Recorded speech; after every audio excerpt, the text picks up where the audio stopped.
Welcome to This Explainer. Have you ever just stared at your email address and thought, maybe this isn't sending the right message?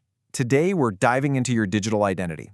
For the longest time, your primary email felt like, a permanent digital tattoo. You picked it way back when, and you were stuck with it, for better or worse. But recently, a real game changer happened. Gmail quietly rolled out this brand new feature that finally lets you change your email address.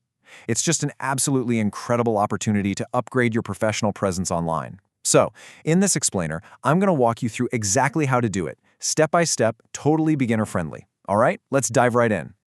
Okay, here is our roadmap for today. We'll cover why change your email, checking account eligibility, the step-by-step change guide, what happens to old addresses, and finally, the 12-month frequency rule.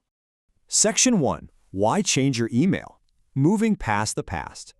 Taking a little time to update an old address is just so relevant today, especially in a modern workplace. So I really have to ask you, is your email address truly workplace ready? Be honest, are you still holding on to Skaterboy99 from your teenage years? Look, we've all been there, but your email is a massive part of everything you do online. It's literally the very first impression you make on a potential employer, a new client, or a colleague. And if your handle is kind of embarrassing or just outdated, it simply doesn't reflect the focused professional you are today. There are actually some very specific, practical life events where hitting refresh on your email address is incredibly beneficial. Like we said, maybe you're finally moving past a teenage handle. Or perhaps your current email still references an old job or a former employer, which, let's face it, is super confusing for new contacts. Getting married or transitioning to a different name are also huge milestones where you absolutely want your digital address to match your current reality. It used to be that you'd have to start totally from scratch, but now you could just update it. Section 2. Checking account eligibility. Who gets the update? So before we jump right into the actual clicks, we need to clarify exactly who can use this feature. Google makes a really clear distinction here. On one side, we have standard personal accounts. If your email ends in @gmail.com, you manage it yourself, and yes, you are eligible for this new feature. But on the flip side, we have Google Workspace accounts. If your email is managed by your company, like your name at yourcompany.com, the rules are entirely different. For Workspace accounts, you actually can't change this yourself. You're going to need to work directly with your company's IT admin to see if a change is even possible. So just to set the right expectations, the steps we're covering today are focused squarely on standard personal accounts. Oh, and there's one more absolutely crucial detail about eligibility. This feature rollout actually started in mid-April of 2026. And because it's a phased rollout by Google, some folks will see the option right away, while others just won't have it quite yet. If you go to check your settings and the option isn't there, seriously, do not panic. Simply check back every week or two until it pops up in your specific account. Section 3. The step-by-step change guide, making the switch. Okay, I'm going to patiently guide you through the exact clicks. Think of this as your navigational path to success, designed to help even total beginners confidently make the update. Step 1. Sign into your account at gmail.com. Look up at the top right corner, click your account button, and then hit Manage your Google account. Step 2. Look over on the left-hand menu and select Personal Info. Step 3. Scroll on down to the line for email and click on that.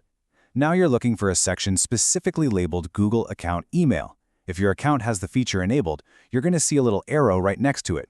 And finally, Step 4. Click that option that says Change Google Account Email. From there, you can enter any brand new address you want, as long as it ends at @gmail.com and hasn't been snagged by somebody else already. It'll ask you to confirm, you click yes, and boom! That is the whole shebang. You have successfully updated your address. Section 4. What happens to old addresses? The alternate email system. Now, I know the biggest fear holding people back is this massive misconception that changing your address means literally losing access to your whole life online. Think about it. You probably use your email to sign into dozens of third-party apps, streaming services, and online stores. If changing your address meant your original one just vanished into thin air, that would be a total disaster. But here is the crucial part, the alternate email. When you change your Gmail address, it absolutely does not delete your original address.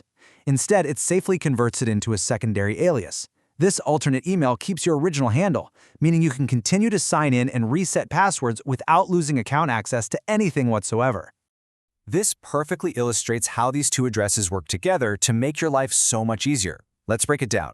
Your new primary address is for future contacts. So yes, you can confidently hand that out to new clients and coworkers. What about third-party logins? Well, you use your new address to set up new accounts, and you can just keep using your old alternate address for all your existing apps and services. But honestly, the absolute best part is the inbox location. Any message sent to either your brand new address or your old alternate address will automatically funnel right into the exact same inbox. Effectively, your account now has two addresses that mostly work the exact same way, perfectly consolidated.